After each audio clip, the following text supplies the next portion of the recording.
a good question, and to the extent that you have thoughts on this, the other panelists, appreciate them.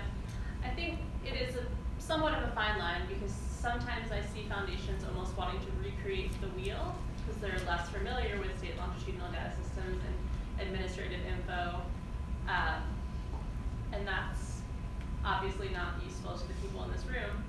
But a lot of times they are most useful in terms of getting research off the ground. Well, the survey says it, a lot of states don't have the research capacity they need.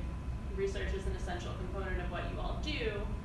If you don't have the necessary staff to be able to do that, and a foundation can, hook you up with a college or a university that does have that capacity, or if they can, it depends for states. I know some states have rules about what money they can directly accept, but so I think we most often sort of see the foundations funding institutions that can take the money to help with the questions that state agencies want to have answered.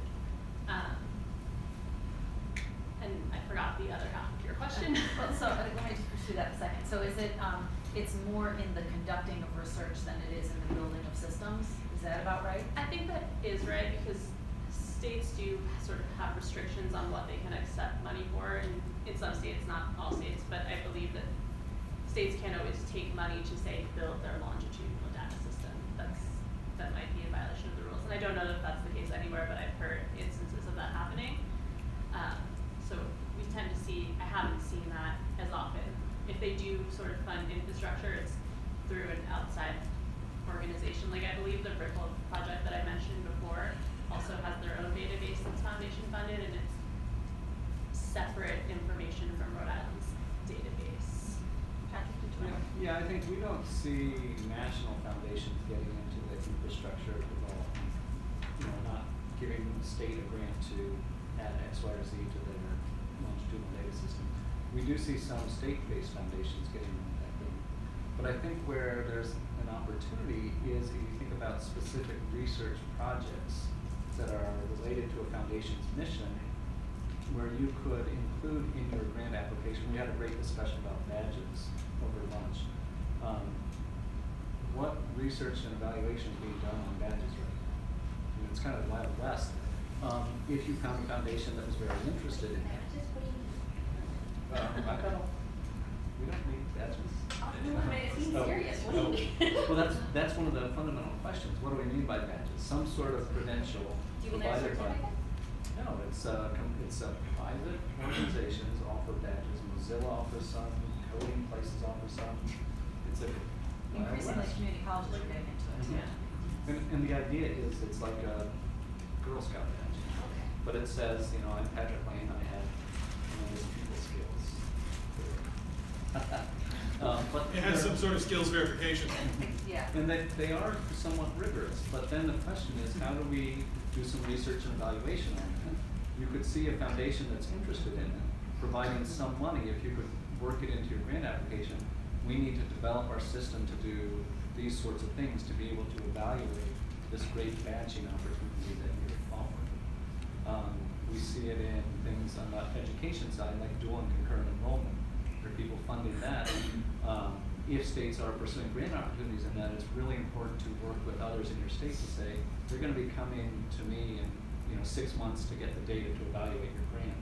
You need to work in some time and some money for our analysts. And really building those relationships up. It's impossible to go out to a private foundation now and get a grant to, we want to build a new statewide data system. But I think that there are strong funding opportunities there. Just to add to that, I also thought of this. I think we are seeing local foundations funding local data projects or countywide data projects that don't reach that state level. So cities are building their own comprehensive longitudinal data systems, and we've seen some involvement there from foundations. Yeah, I was going to follow up on that, so thanks for correcting that. And what about you guys, sort of sticking with this path towards sort of partnerships and being able to sustain efforts over time with new partnerships? Were you able to ascertain from the survey data you collected, or the case studies, sort of the role of other partners in actually supporting the system, actually funding the system, whether it was a third-party grant to a state or whether it was through a research organization or a university, in terms of the infrastructure Yeah, side. Other than we did collect information on what sources of funding states relied on, looking mainly at the workforce data, but then had another category and states could write it in. But that was focused mainly on the question of research and evaluation and not on the development of the data infrastructure. But in Ohio and Washington, that was definitely a part of the discussion.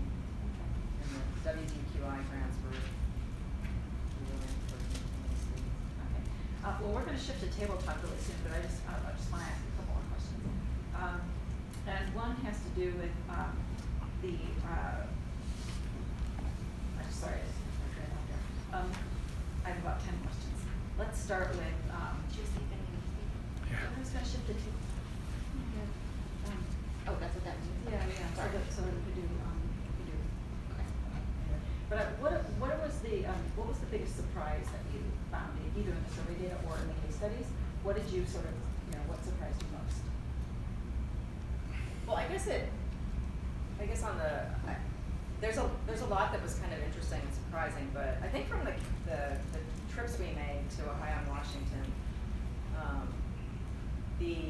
the level of expertise, how critical for them, the level of staff expertise, and separately from that, just having an open, agreeable personality. Because if you're trying to work with a lot of other state agencies in partnership, and with a neutral entity that's running your longitudinal data set, there's a lot of relating that's going on. And it was really, really great to be there and to see that positive kind of energy and these amazing people in action around the project.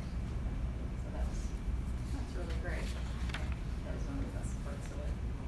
Okay, well, that's kind of why I wanted to shift, because I knew once we started questions, everybody would have a whole bunch of questions. So now, we'll switch into table talk. I've got a couple of signs, but the idea is that we'll rotate in 15-minute increments, and we'll have Cynthia and Yvette at the first table. I'll go get the little posters, but 4 tables. One will be Andy, one will be Mississippi.